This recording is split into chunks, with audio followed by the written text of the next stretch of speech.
Hi, I'm Marvin Battle, and one thing I want to talk to you today is about what MTSS means to me and why it's important.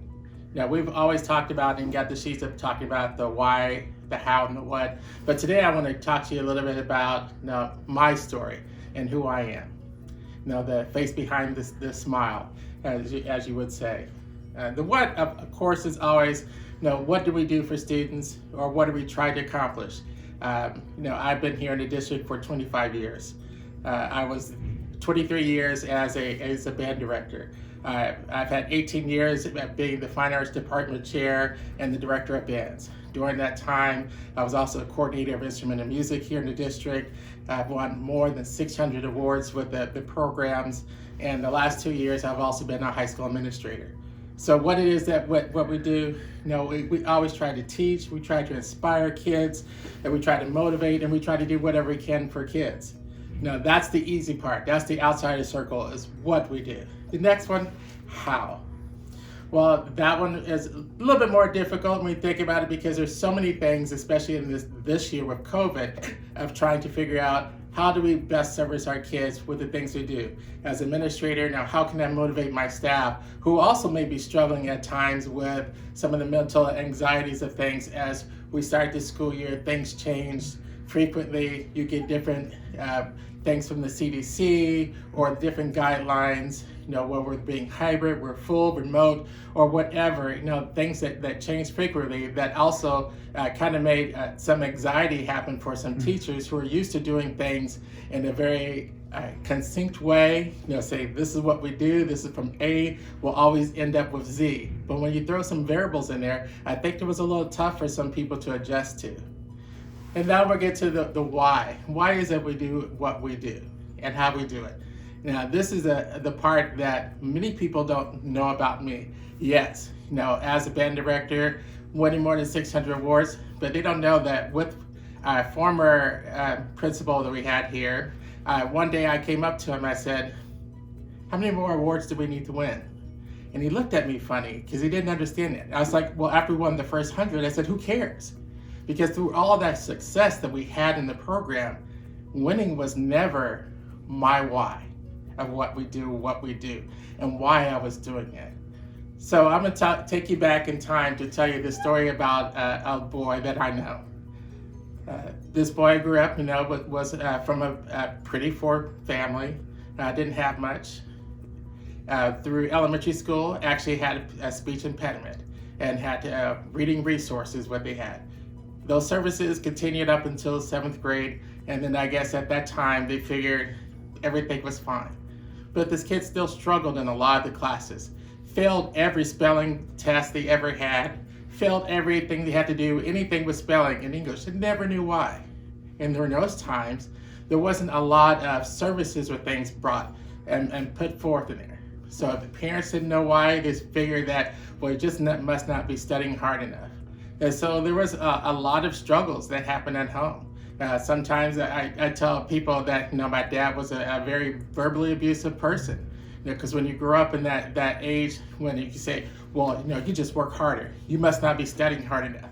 No, you must be stupid. You must be doing whatever these things are. So those were tough times. Those, trying to understand and trying to figure out how you can make things better, but not really understanding what the problem was. Because no one ever told me what the problem was. No one ever explained to me why I was struggling. It was just like I was thrown out there to the wolves to say, you just must do this, you must make it better, you need to figure out how to do it. And it wasn't until I was in high school that through all the struggles, that I had one person who actually changed my life, which is why I'm still here today. Because I will tell you, there was times when I did contemplate about taking my own life, because I was so distraught. Everything around me in my world never seemed to be working well. No matter how much I tried, no matter how much I did, it never seemed to work. But it was that one teacher I had who changed my life forever. And that person came to me and said, you know what, Marvin? I see that you have some potential in this, and I'm going to help you to achieve what you want to do. And that person was my band director, Marie Allen.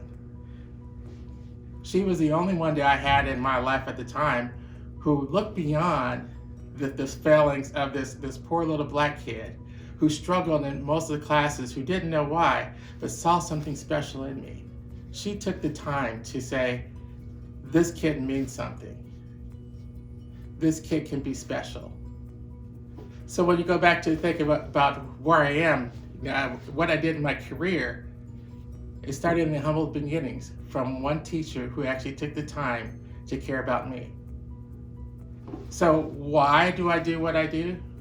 Why was I so passionate in things? And anytime someone asked me about, what, or would say to me, man, your band is so great, the first thing I would always say to them is, yes, my kids work hard. Because it was never about me. I was doing for my kids what my teacher did for me. Is being that person who, regardless of what family they came from, what shortcomings they may have, they always had a home in the band.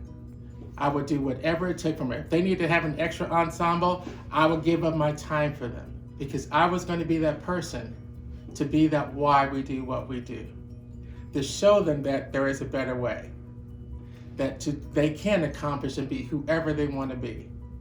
And so my life journey after being here, and for the last 2 years, now I'm administrator here in Edwardsville School District. And I've enjoyed every moment because for me, the why changed.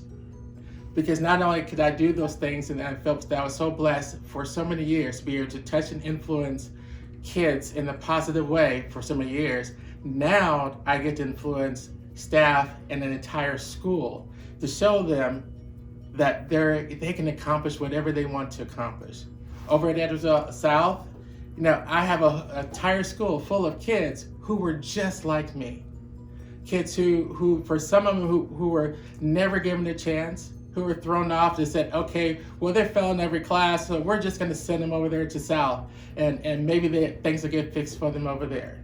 Or the kid who never received some services that they probably should have, so were undiagnosed, but no one ever bothered to find out what the problem was. But now they also have me, who will also give everything that I have for them because they are someone special.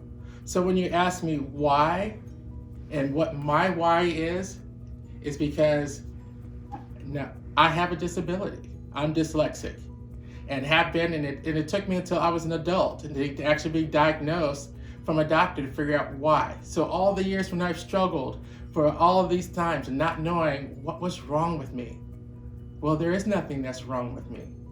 I'm dyslexic. That's just who I am. But being who I am doesn't determine who I will be or what I will become or what I can do as an administrator, as a teacher, or for all the kids that I have the ability to be able to serve. So why do I do what I do? Is because I'm an educator and every kid is important.